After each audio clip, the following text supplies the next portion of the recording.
Your family isn't built on love. It is a strictly governed corporate contract. Rome, 44 BC. The greatest wealth transfer engine in human history wasn't a bank, it was the family. But not the family as you understand it today. For 800 years, the Roman Empire treated the family unit as a tightly governed corporation. At the top of this structure sat the Paterfamilias, the senior male head of the household. He held absolute legal authority over property, contracts, marriages, and major strategic decisions. But here is the critical difference.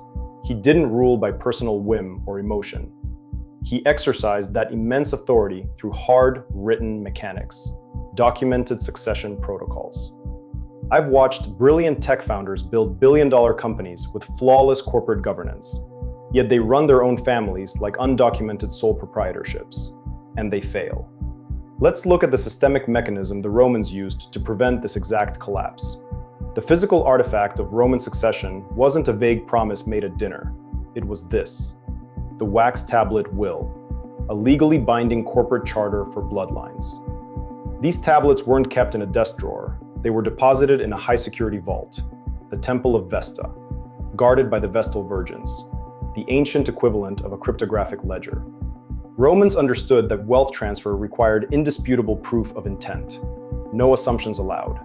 But they went further. They formalized the most radical concept in family architecture: adult adoption. They didn't leave the fate of their empire to biological accident. If your biological son was incompetent, you didn't hand him the keys to the kingdom. You went into the market, found a proven operator, and legally adopted him. This wasn't about finding a replacement son. It was a corporate merger. Julius Caesar understood this perfectly. He looked at his biological relatives and saw weakness. So he looked to an 18-year-old named Octavian, a distant but highly capable relative. Caesar adopted Octavian in his will, transferring full equity, the family name, and operational authority. Through a recorded legal instrument, Octavian became the heir, not by bloodline default, by calculated, documented selection. This is where the Roman system reveals its true genius. The strength of the Paterfamilias wasn't authoritarianism. It was ruthless diagnostic clarity. They separated biological inheritance from operational succession. The two are not the same. The most capable heir received command of the family enterprise. Less competent biological children were structured into supporting roles. They received documented allowances, limited authority, and strict performance contracts. They were protected, yes, but they were structurally blocked from destroying the core asset. Now, bridge this ancient architecture to our modern reality. Today, wealth, expectations, and decision rights flow entirely through emotion. We assume our children will magically understand how to handle complex wealth. We assume siblings will peacefully co-manage trusts without written governance. We assume spousal financial roles will just naturally work themselves out. These unwritten assumptions produce the exact failure modes Roman law was designed to eliminate.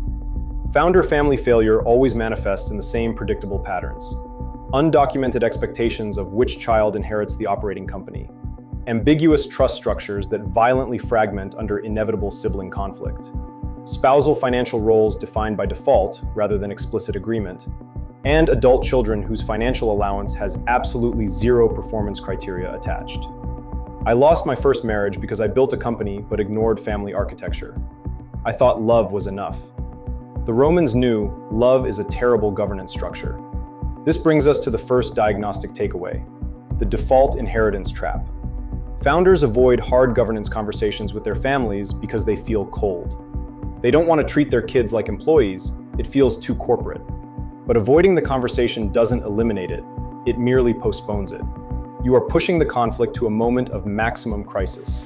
When you are incapacitated or deceased, the system will collapse under the weight of unwritten assumptions.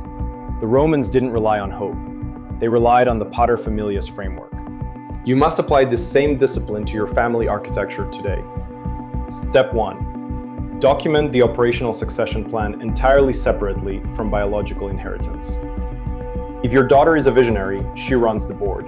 If your son isn't, he doesn't. Step 2. Define strict performance criteria for any child receiving capital. An allowance without expectations is just funding for future incompetence. Step 3.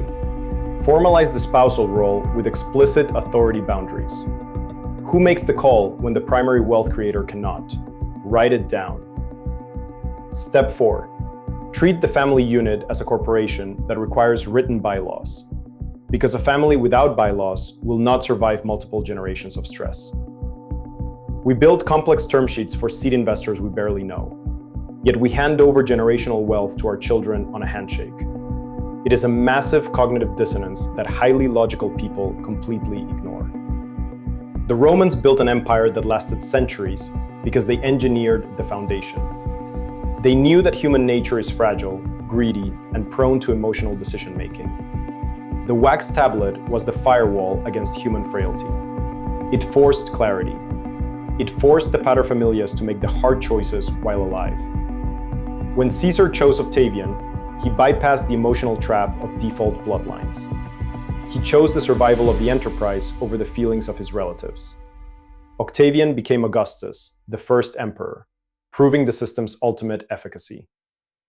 Look at your own family architecture right now. Is it documented? Or are you operating on the dangerous assumption that everyone just understands the plan? If your family enterprise was audited today, would it pass the Roman standard? Unwritten expectations are just future resentments waiting to detonate. You have the intellect to build a legacy. Do you have the courage to govern it? Stop relying on biological accidents to secure your life's work. Build the wax tablet. Deposit it in the temple. Separate the operational command from the emotional inheritance. Because if you don't structure your family's future, the chaos of human emotion absolutely will.